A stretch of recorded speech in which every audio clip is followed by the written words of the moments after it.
Hi everyone, I am Rishabh. This is the Stock Market Education, your go-to destination for the share market news and views. बात करेंगे इस video में fade के policy rate cut के बारे में जो कल रात को 25 बीपीएस से रेट कट हुआ है और इसके अलावा इसका इंपैक्ट यानी कि इस न्यूज का इंपैक्ट हमारी शेयर मार्केट में क्या पड़ने वाला है और दुनिया भर की जो शेयर मार्केट है उनमें क्या पड़ने वाला है इस न्यूज का इंपैक्ट और इस समय जो गिरावट की स्थिति है क्या ये लगातार बनी रहेगी, क्या मार्केट आगे भागेगा, इन सारी चीजों के जवाब आपको इस वीडियो में मिलने वाले हैं। तो वीडियो को बिल्कुल भी स्किप मत करिएगा, एंड तक देखिएगा। तो शुरू करते हैं। कल रात को जेरेमी पॉवेल जी आए और उन्होंने बताया कि 25 बेसिस पॉइंट से हम रेट कट कर रहे हैं और रेट कट के साथ साथ उन्होंने एक स्पीच दी। स्पीच में उन्होंने कहा जो बेरोजगारी दर है वो काफी हद तक कंट्रोल्ड है। मतलब ये नहीं कहेंगे कि खत्म हो रही है, लेकिन है बेरोजगारी है, लेकिन जितनी अनुमानित थी उससे कम है। अगर उससे कम है तो हायरिंग ज्यादा हो रही है। उन्होंने कहा कंपनियां जो हैं वो इजीली हायरिंग कर रही हैं, यानी कि लोगों को नौकरियां आसानी से पहले की तुलना में आसानी से मिलने लगी हैं। पहले की तुलना का मतलब क्या हुआ? मतलब जब 50 बेसिस पॉइंट्स का रेट कट हुआ था उसके बाद से कंपनियों ने हायरिंग स्टार्ट करी, क्योंकि सबको लग रहा था कि मंदी की सिचुएशन आ जाएगी, यानी कि पूरे के पूरे ग्लोबल मार्केट में मंदी छा जाएगी। और हम सबको पता है कि अगर मंदी आएगी तो क्या होगा, शेयर मार्केट क्रैश, हमारा नहीं पूरी दुनिया का ओवरऑल शेयर मार्केट क्रैश आ जाएगा।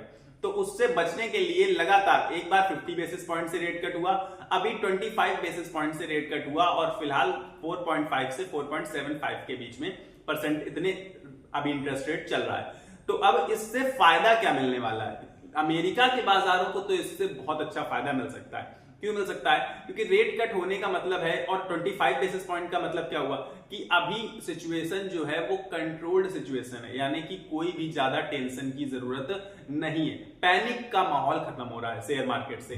अब हमारी शेयर मार्केट की तो मेन दिक्कत तो हमारी है ना, क्योंकि हम लोग लगातार क्या हो रहे हैं, गिरते चले जा रहे हैं और यूएस के इलेक्शंस की वजह से सब लोग बोल रहे थे कि गिर रहे हैं। अब कल रात से क्या हुआ, फेड की पॉलिसी आई, अब उसके ऊपर हम लोग रिएक्ट कर सकते हैं।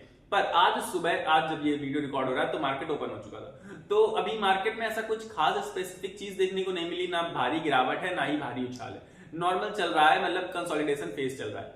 अब ये आप समझ लीजिए कि मार्केट को गिरने या उठने के लिए 10 से 15 मिनट काफी होते हैं, क्योंकि हम लोगों ने बहुत बार ऐसा देखा है कि 3 से 3.5 के बीच में या तो मार्केट शूट कर जाता है या तो मार्केट गिर जाता है। 1-2% भी हुआ है और बहुत बार हुआ है ऐसा।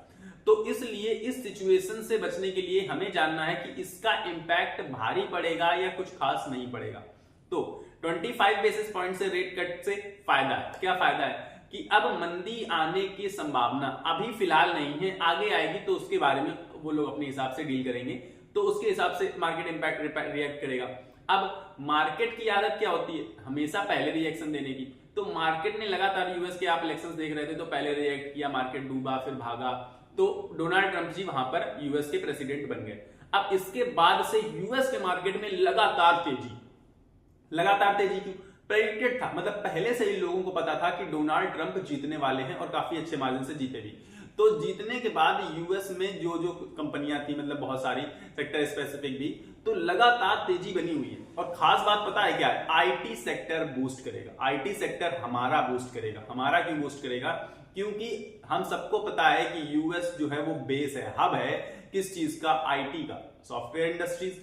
अब सॉफ्टवेयर जब यूएस का बूस्ट करेगा यानी कि शूट कर जाएगा, भागेगा, तो हमारा भी उसको फॉलो करेगा और धीरे धीरे, भले उतना ना भागे लेकिन भागने के चांसेस लगातार बने हुए हैं। अब हम सबको पता है आईटी सेक्टर के स्पेसिफिक स्टॉक्स कौन से हैं। आज सुबह जब मार्केट जब खुल गया था, तब जब वीडियो रिकॉर्ड हुआ तो उस टाइम तक भी लगभग 1.5 से 2% तक टेक महिंद्रा हो या फिर हमारा इन्फोसिस हो, विप्रो हो, सारे के सारे भाग रहे थे। इसके बावजूद मार्केट कंसोलिडेशन फेज में है। इससे आप समझ सकते हैं कि ज्यादातर जो स्टॉक्स हैं उन पे प्रेशर सिचुएशन बनी हुई है। लेकिन इस समय की बात अगर हम करें तो मार्केट ओवरसोल्ड जोन पर खड़ा हुआ है।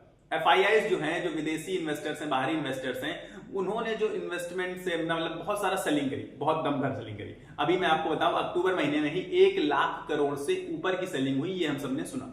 इसके बाद नवंबर की भी स्टार्टिंग में, अभी आप 2-4 दिन देखेंगे तो हैवी सेलिंग हुई है लगातार एफआईआईज के द्वारा। अब एक समय पर जाके क्या वो सारा माल अपना बेचते ही रहेंगे क्या? लगातार बेच देंगे, खत्म कर देंगे क्या? जीरो हो जाएंगे क्या एफआईआईज? नहीं, ऐसा तो हो नहीं सकता, ये हम सब जानते हैं। तो होगा क्या, अब ये ओवरसोल्ड जोन पर है, कहीं ना कहीं आकर उन्हें रुकना है। तो ये रुकने का बिल्कुल सही फैसला, अब ये सही समय साबित होगा। क्यों सही साबित होगा?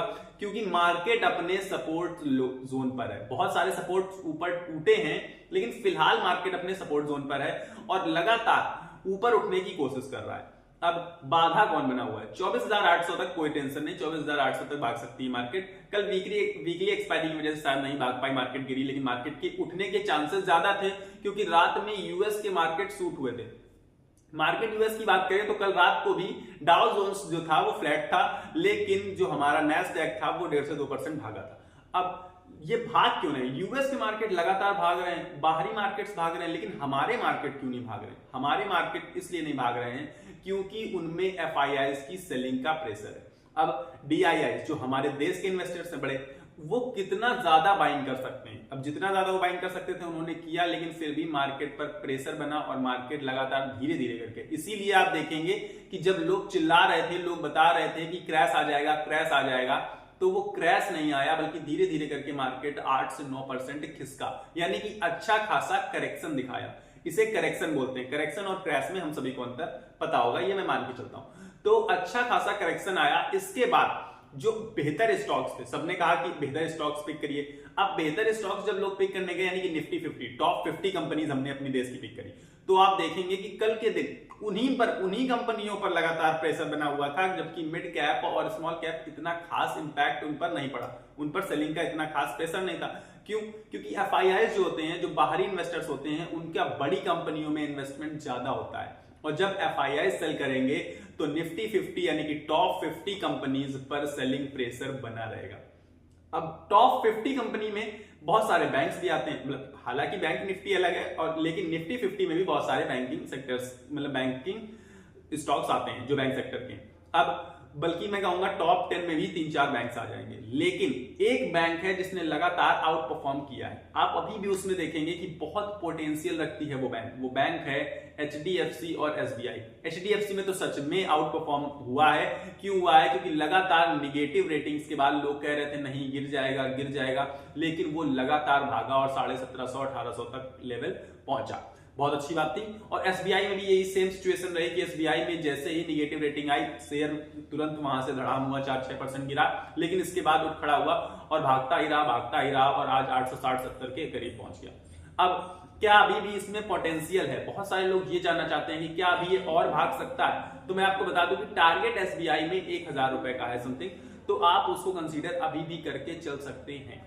लेकिन अब आपको इस मार्केट सिचुएशन में क्या करना है, क्या करके आप बच सकते हैं?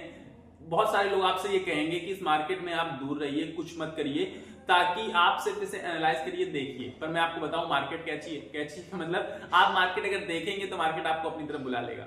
मैं कहूंगा कि ट्रेडिंग अवॉइड कर दीजिए, ट्रेडिंग मत करिए। पर इस टाइम, इस गिरावट के माहौल में, लगातार रेट कट हो रहे हैं, इस माहौल में यूएस के इलेक्शन, बहुत सारी चीजों की वजह से वहां वॉर चल रही थी, तो मार्केट पर प्रेशर बना हुआ था। पर आपको पता है कि अब इलेक्शन हो चुके हैं, कौन बन गया? डोनाल्ड ट्रंप जी, और वॉर के चांसेस अब लगभग खत्म हो चुके हैं। उन सबको पता है कि वो आदमी है थोड़ा सा पागल, और वो कैसे भी एक्शन ले सकता है, कैसे भी डिसीजन ले सकता है, इसलिए वॉर भी वहां पर काफी हद तक शांत हो चुकी है। तो अब क्या किया जा सकता है? अब धीरे धीरे करके मार्केट से प्रेशर कम होगा, और अगर मार्केट से प्रेशर कम हुआ और मार्केट भागना शुरू हुआ और उस समय आपने अपना पोर्टफोलियो खाली कर दिया, या फिर आपके पास कुछ भी नहीं हुआ, तो मार्केट जब ऊपर पहुंच जाएगा वहां पर जाके आपको बाई करना पड़ेगा। तो मैं ये कहूंगा कि जो अच्छे स्टॉक्स हैं, स्टॉक स्पेसिफिक बात कर रहा हूं मैं, सेक्टर स्पेसिफिक बात नहीं कर रहा हूं। सेक्टर में तो आईटी सेक्टर बूम मचा हुआ है, सबको दिख रहा है। बाकी बहुत लोग कह रहे हैं कि हमारा जो मेटल सेक्टर है वो भी आगे चल के बूस्ट करेगा, तो मेटल सेक्टर भी आप कंसीडर कर सकते हैं। पर मैं सेक्टर नहीं, मैं स्टॉक स्पेसिफिक बात कर रहा हूं। बहुत सारी अच्छी कंपनियां हैं। मैं निफ्टी 50 की बात कर लूं तो उसमें आप ऐसी 10 कंपनियां निकाल पाएंगे जो इस समय बहुत अच्छे लेवल पर है। 20 से 30% बहुत सारी कंपनियां गिरी हैं। हाँ, मार्केट आप कहेंगे 8 से 9% ही गिरा, लेकिन जो स्टॉक है वो 20-20, 30-30% करेक्शन में आपको दिखेंगे, और बहुत सारे ऐसे स्टॉक्स हैं जो 40-50% भी करेक्शन में खड़े हैं। अब उन स्टॉक्स में आपको ये देखना है कि क्या अभी इनमें ऐसा पोटेंशियल है। क्यों? क्योंकि निफ्टी 50 टॉप 50 कंपनियां जब आपको 10 ऐसी दिख रही हैं कम से कम, जिनमें बहुत अभी अच्छा चांस है, बहुत ग्रोथ के चांस हैं, तो आप उन कंपनियों में इन्वेस्टमेंट कर सकते हैं। अब इन्वेस्टमेंट का मतलब ये नहीं है कि अपना सब कुछ झोंक देना। इन्वेस्टमेंट का मतलब है कि धीरे धीरे करके अपने पोर्टफोलियो में स्टॉक्स को ऐड करना, लगातार, एक साथ नहीं। अब एक साथ लगाने के बहुत सारे नुकसान है कि मान लीजिए कल को मार्केट फिर से गिर जाए 4-6%, तो आपको लगेगा अरे यार बहुत नुकसान हो गया, लेकिन जब वो गिरेगा तो आप अगर थोड़ा ही इन्वेस्टमेंट किया होगा तो बाकी रुपए आप एवरेज के लिए बचा कर रख सकते हैं। एवरेज का मतलब है कि कोई चीज आपने 100 में ली तो नीचे आ गई 80 में, तो आप फिर उसे ले सकते हैं, तो आपका एवरेज अगर उतनी क्वांटिटी ली है तो 90 पड़ा आपका प्राइस। यही तो एवरेज करने के लिए आपको पैसे बचा के रखने चाहिए और धीरे धीरे करके, इकट्ठे नहीं, धीरे धीरे करके आपको स्टॉक्स को अपने पोर्टफोलियो में ऐड करना स्टार्ट कर देना चाहिए इस समय, क्योंकि मुझे लगता है कि ये मार्केट शायद आपको ये मौका दोबारा नहीं देगी। 1 महीने बाद ही अगर आप देखेंगे तो मार्केट इस लेवल से बहुत ऊपर निकल चुका होगा। 26,000 का लेवल सबको पता है, सबसे फर्स्ट लेवल 26,000 का दिया जा रहा है। 26,000 का लेवल क्रॉस करते ही 27,000 क्रॉस कर जाएगा और नए साल में मैं आपको बता रहा हूं कि 27,000 का लेवल आप टच करते हुए निफ्टी 50 को देख पाएंगे। अब इसके पहले आपको इस तेजी का, जो तेजी आने वाली है उस तेजी में आपको फायदा हो, इससे आप अपने पोर्टफोलियो को बनाना स्टार्ट कर दीजिए, अच्छे स्टॉक्स रखना स्टार्ट कर दीजिए। बाकी यूएस के इलेक्शन खत्म हो चुके हैं, रेट कट आ चुका है। हाँ, उन्होंने साथ में ये भी कहा था जब जेरेमी पॉवेल जी ने कि रेट कट अभी 25 बेसिस पॉइंट्स का शायद 2024 में ही पॉसिबल है एक, और इसके बाद 2025 में 50 बेसिस पॉइंट से रेट कट और होगा। तो आगे चल के क्या होगा इस बात पर हमें ज्यादा नहीं सोचना है, फिलहाल क्या हो रहा है हमें उसे देखना है। मार्केट कंसोलिडेट अगर करता है, इसी रेंज में घूमता है तो बहुत अच्छी बात है। मार्केट नीचे जाएगा तो 23,400 के लेवल के नीचे नहीं जा पाएगा, 23,400 पर स्ट्रॉन्ग सपोर्ट है। और ऊपर की बात करें 24,800 जैसे ही क्रॉस करेगा तो 26,000 उसका पहला टारगेट होगा। तो ये सारी चीजें थी जो मैं आपको बताना चाहता था, आपको शेयर करना चाहता था, ताकि आप लोग समझ सके कि स्टॉक मार्केट में इस टाइम पर क्या हो रहा है और आपको किस तरीके से इससे डील करना है। पर मार्केट अनप्रेडिक्टेबल है, इसीलिए ट्रेडिंग आप अवॉइड करिए, लॉन्ग टर्म इन्वेस्टर बनिए फिलहाल के लिए।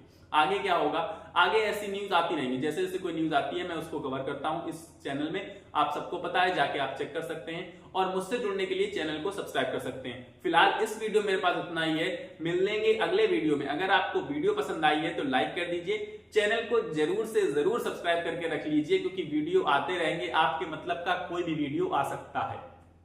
अब आप अपना सेहत का ख्याल रखिए, पहली बात तो खास बात, ताकि आप और ज्यादा पैसे कमा पाए। भले शेयर मार्केट से ना कमाएं, कहीं और से कमाएं, लेकिन कमाएंगे तो तभी जब आप स्वस्थ रहेंगे।